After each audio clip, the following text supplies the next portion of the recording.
Let me try this one more time. Now that I'm sitting inside and I'm a little more calm. First issue I'm dealing with is people don't like the way that I speak. They want me to use my pretty little white voice.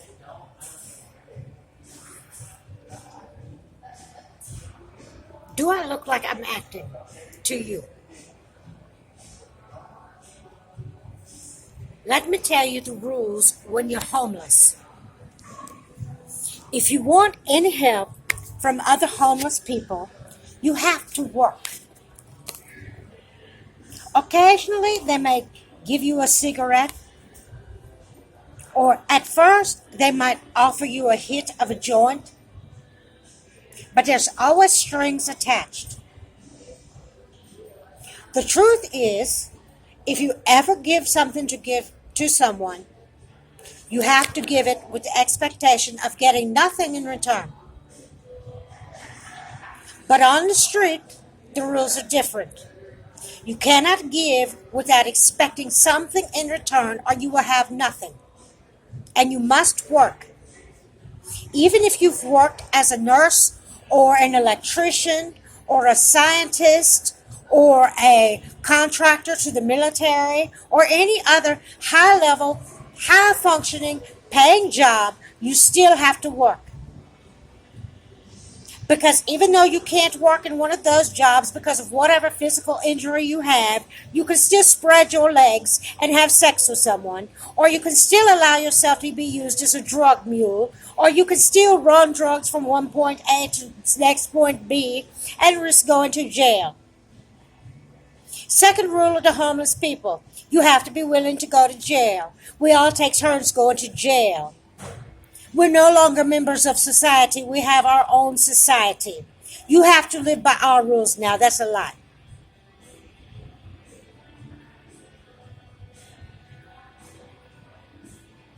Third rule of being a homeless person. If you're not willing to follow those rules, the only people that can help you are people in missions and churches. Because if you go and you ask someone, I'm homeless, I don't have a pair of shoes, can I please have some money? You go to jail. That's called solicitation.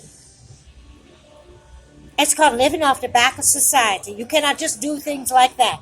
No matter who you are, no matter what you've already done, no matter how much you've paid into Social Security, you're not allowed to do that. Third rule is material objects don't matter anymore. I've got a cell phone. I protect my cell phone. It's the only thing I've had. The government gave it to me. I must be willing to let any other person use my cell phone. If not, I'll be punished for it. Some other person might come slap it out of my hand and break it because I'm not willing to sell it or let them use it.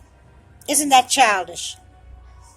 You could at least let someone borrow your charger. Why? When they're going to take my brand new good charger and exchange it for one of theirs that is already broken and doesn't work anymore. Or they put drugs in the charger and you get it from point A to point B without knowing, and then they switch it out on you. I am no fool. I know what I'm dealing with. I already turned in a name of list to the police in Biloxi. Do you think they care? I don't. Not when there's already police people who have followed me here from other states. Not when I was already abused by the police in Texas and they got away with it. And people keep telling me, just don't talk about that, honey. Oh, honey, I'm going to talk about that. I'm going to talk about that. They didn't get sued. That doesn't mean I can't complain. Now, when I describe those people, because I don't know their names, I gave a description. Do you know about 20 of the women saw themselves in that description and about half of the men? What does that mean? They're all the same. But no, not every police person is like that. They get tired of dealing with the bullcrap. The problem is now you've got people who are addicted to what I call toxic gumbo. Everybody on the street takes all their medications and they put it in a big pot and they make meth out of it. They throw in formaldehyde, they throw in Drano, they throw in whatever they think they can get, Sudafed. Well, we decided to use something different now. because now you have to have a driver's license to get Sudafed from Walmart because of people like that. So I tried to go to the hospital again today.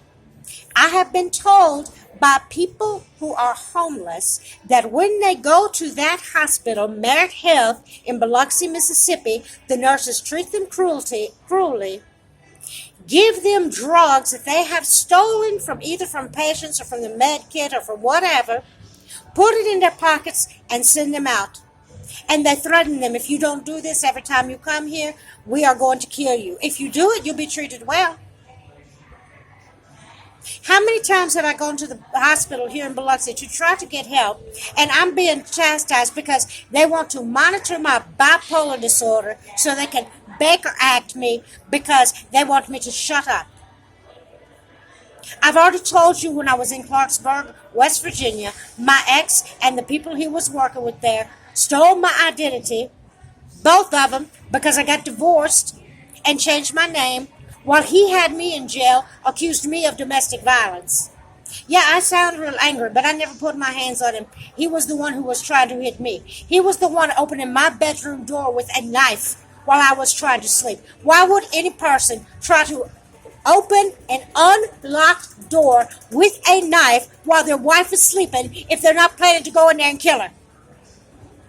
All anybody has to do anymore is say bipolar disorder, schizophrenic, anything like that, and that person is devalued. They no longer exist and they no longer matter. They will call the abuser to verify the story of the abused. Now back to the reason I don't have shoes. The missions and the churches are arguing over which ones deserve the donation or which ones deserve to control my money when I get my disability benefits. The people who work there are paid. They're not volunteers. They get frustrated because they don't like the smell of urine when we have to bring our blankets or our clothing in to get it washed. They go around spraying Lysol all over, letting the droplets get in our coffee or whatever else. There's ice buckets filled with the taps have mold and mildew in them because they don't clean them. But we're supposed to be grateful and not complain and keep our mouths shut, because if we do, then they tell people who have syphilis or chlamydia or whatever else, go rub her underwear on your crotch. She's going to get it one way or the other. And then you'll get to use her antibiotics because we don't care about her. She doesn't like us enough. She's not our kind.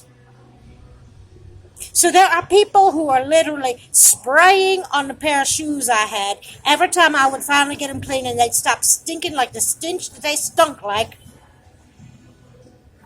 I wore them. They had no insoles in them. They were getting to the point where they were actually hurting my feet, causing more damage. So I threw them in the garbage at the mission. Now I'm being told we can't give you anything else. We gave you enough last week. They want to get attitudes.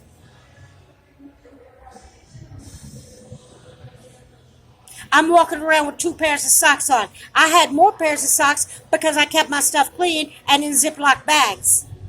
I left them in one point because we're not allowed to carry all of our bags all over the place. I can't anyway because I have spinal cord injuries. And other people will go and run behind me and steal my bags just like they do to everybody else. You go into the mission, you ask for fresh ones. Where are the ones we gave you last week? Somebody's stealing your stuff every night. I'm tired of hearing that shit. I'm tired of being homeless too. I'm tired of being told I'm a whore. I'm tired of being told go find somebody to sleep with and you can have whatever you want. I'm tired of a lot of things. Mostly, I'm tired of people thinking that they can use other people. They'll tell you, oh, are you a user or are you a giver? There's no such thing. Everybody is both. So you tell me why I called an ambulance today because I slept at the shelter last night. I walked as much as I could. I came to this casino and I got my free cup of coffee as I'm allowed to. I walked back to the place where I had eaten breakfast. I could not eat anymore because I have a small stomach. So I decided to lay there. I was just going to lay there and sleep. I have no cigarettes. I have no money. I was just going to lay there and sleep until the bus comes to take me back to the shelter. Then there's a person in a truck across the street. Wants to start coming over there asking me while I sleep,